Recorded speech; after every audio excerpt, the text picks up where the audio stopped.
This is the User Adoption Podcast with your host, Henrik Dagier. Who are you and what do you do? Yeah, my name is Matt Tucker. I've been in the medtech industry for over 20 years. I've led medical device, pharma, contract services businesses at all sorts of startups, Baxter Healthcare, Mylan Pharmaceuticals, and Highmark Health. Also have a commercial advisory business helping startup companies or programs launch and relaunch brands, portfolios, and services successfully. Lastly, about a year ago, I published a book called The Selfish Career that's available on Amazon. Essentially all of these experiences are fundamentally about user adoption as the primary concern. And, the other activities that are done are really just in support of that fundamental thing. And in most of the roles that I've had have been in the surgical medical device arena and in healthcare, which really requires a careful approach to user adoption because they're regulated products. Matt, how are you involved with user adoption?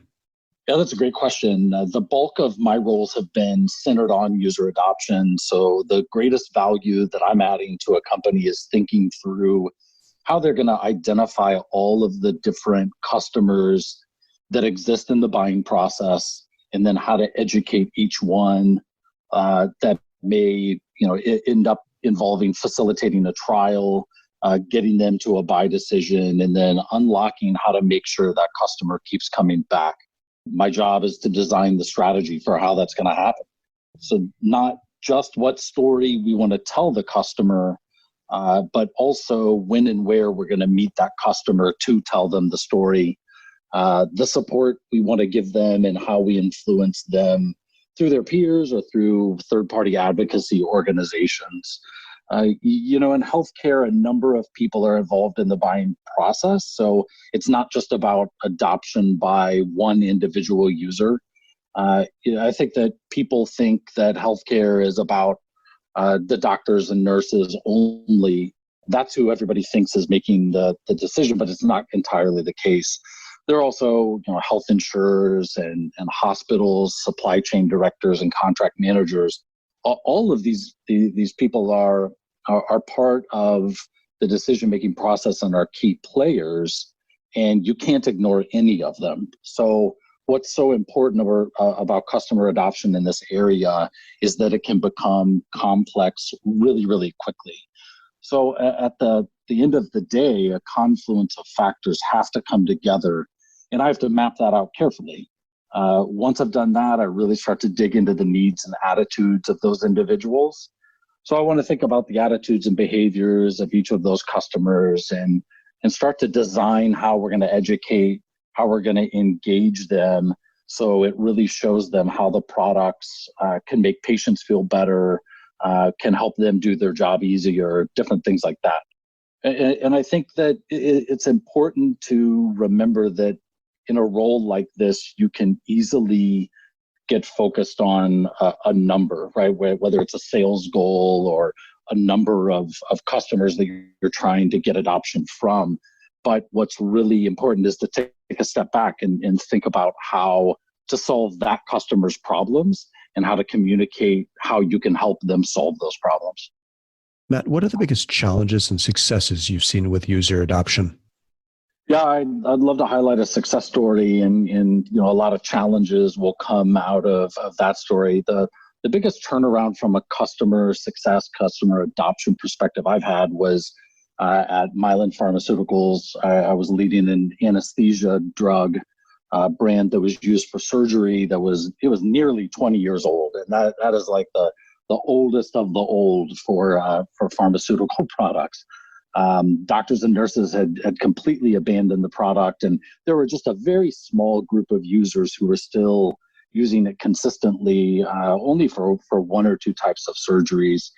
And what we had to do was really reintroduce it with specific directions on how customers could get that value. Once we did it, we saw this explosive growth, but we had to lead the horse to water. And once we did, it was great. One of my greatest learnings from that was that it is possible to retrain how people think about a product I learned that when a product is faltering, often it's because customers don't have a clear picture in their mind about the product and how it solves a problem for them or how it helps them.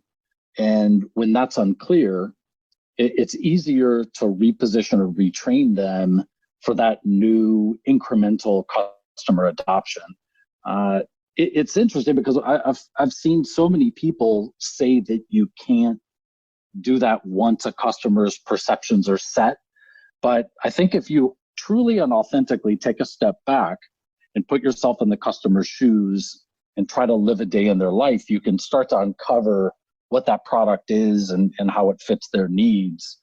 And after that process, you can go about the work of how to tell the story so they get excited again. That experience was really rewarding, though. Leadership set a huge goal that at first myself and my team thought it was just going to be impossible to accomplish. But because we dedicated ourselves to taking a step back and being customer centric, we were able to do it. When I took that thing over, it was shrinking about 10% a year. Over the course of the next 3 years, we grew it by 70%, though. And during that time, even a pharmaceutical marketing trade publication awarded me this brand trailblazer award. But it was really just because I was setting my mentality and thinking through how to best serve the customer and fulfill their needs. Helping patients was the reason why I got into healthcare to begin with. And I never got tired of hearing how it was helping, but that was only achieved by, trying to walk in my customer's shoes. Matt, what advice would you like to share with people working on improving user adoption? I alluded to it before, where people in these customer adoption roles, commercial roles, even customer service, they start to think about the numbers and the metrics more than how they're helping people. So you have to get out of your own box and instead get out there and live a day as your customer.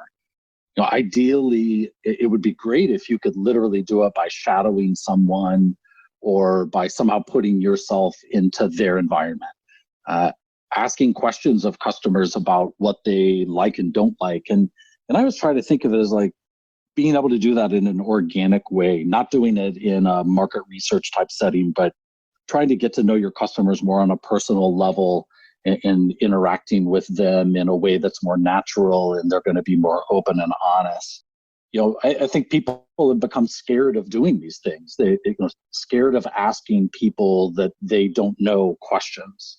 And I found it to be extremely powerful, and that it gives you the opportunity to connect you to others. And even in a situation today where you've got COVID and so many people are behind a Zoom meeting, or you're on the phone 100% of the time, and you may not have that physical connection, by going one step further and trying to connect to them on a level that is really about what they care about, and asking them how they're making decisions, and really showing that you care about that, I think is something that can separate you and your conversations from other people and definitely other brands or other companies.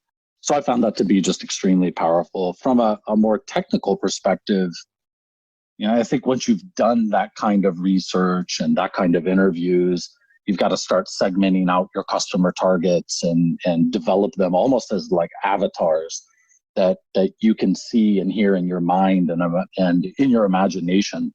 And I found that really helps me recall at a moment's notice who I'm trying to serve, and it helps me connect with that person more.